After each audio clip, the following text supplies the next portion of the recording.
Hello dear learners, तो welcome to our channel जिसका नाम है विद्यार्थी एडु पॉइंट। ये जो चैनल है ये एक एजुकेशन रिलेटेड चैनल होने जा रहा है। ये जो वीडियो है ये इस चैनल का पहला वीडियो होने जा रहा है। तो इस चैनल में हम लोग बहुत सारी चीजें के बारे में जानेंगे, एजुकेशन रिलेटेड और बहुत सारे दूसरे लाइफ से रिलेटेड चीजें। तो फिलहाल आज जो आपको समझाने जा रहा हूं इसका नाम है, टॉपिक का नाम है यूनिवर्सल लॉ ऑफ ग्रेविटेशन। ये क्लास 9 साइंस का एक टॉपिक है, क्योंकि एग्जाम का मौसम चल रहा है और बहुत सारे स्टूडेंट को डाउट रहता है कि ये टॉपिक समझ में नहीं है, ये टॉपिक थोड़ा मुश्किल है समझना। कोई बात नहीं, कोई चिंता की बात नहीं, मैं आपको समझाऊंगा यूनिवर्सल लॉ ऑफ ग्रेविटेशन क्या होता है। ये जो यूनिवर्सल लॉ ऑफ ग्रेविटेशन है ये एक बुक से लिया गया है। इस बुक का नाम है फिलोसफी लिटरलिस प्रिंसिपिया मैथमेटिशिया। ये बुक उसी ने दिया है जिनके ऊपर एप्पल गिरा था और बाद में जाके उन्होंने बहुत सारा लॉ दिया। ठीक है, तो उनका नाम है सर आइजैक न्यूटन। उनका जो बुक है पब्लिश हुआ था 1687 5 जुलाई को। तो उनके बुक से एक लॉ मिला है जिसका स्टेटमेंट ये है कि every particle in the universe attract every other particle with a force that is directly proportional to the product of their masses and inversely proportional to the square of the distance between them.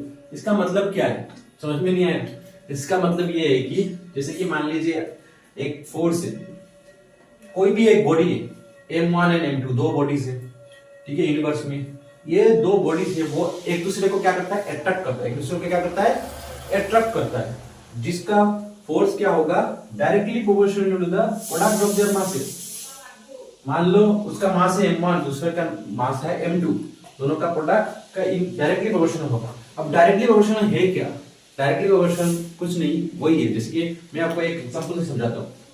10 rupees है आपके पास, आपने 10 rupees से एक chocolate खरीदा, वही same chocolate को खरीदने के लिए 20 रुपीस देना पड़ता है। ठीक है, तो मतलब इधर अगर आपका पैसा बढ़ा तो इधर आपका क्या बढ़ता है, चॉकलेट बढ़ता है। ठीक है, तो एक का बढ़ने से दूसरा अगर बढ़ता है तो उसको क्या बोलते हैं, डायरेक्टली प्रोपोर्शनल। यहाँ पे अगर आपका मास बढ़ेगा तो फोर्स भी क्या होगा, बढ़ेगा। ठीक है, और दूसरा बताया था कि जो फोर्स है वो inversely proportional to the square of the distance between them. मतलब इन दोनों में जो डिस्टेंस है वो r है, इसका स्क्वायर का इनवर्सली प्रोपोर्शनल होगा। इनवर्सली प्रोपोर्शनल मतलब जैसे कि मान लीजिए आपको एक काम दिया है दो लोगों को करने के लिए, तो दो लोगों ने वो काम एक दिन में किया।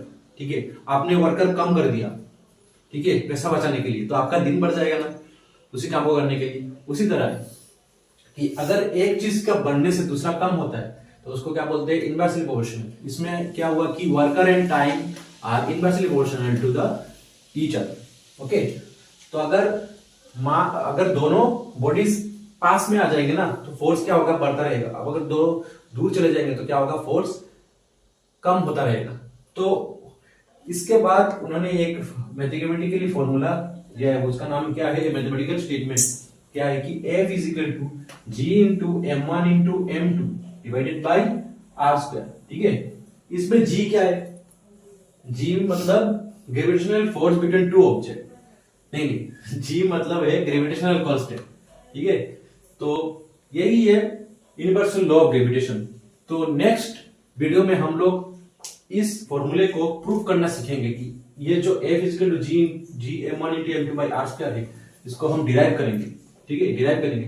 तो तब तक के लिए धन्यवाद।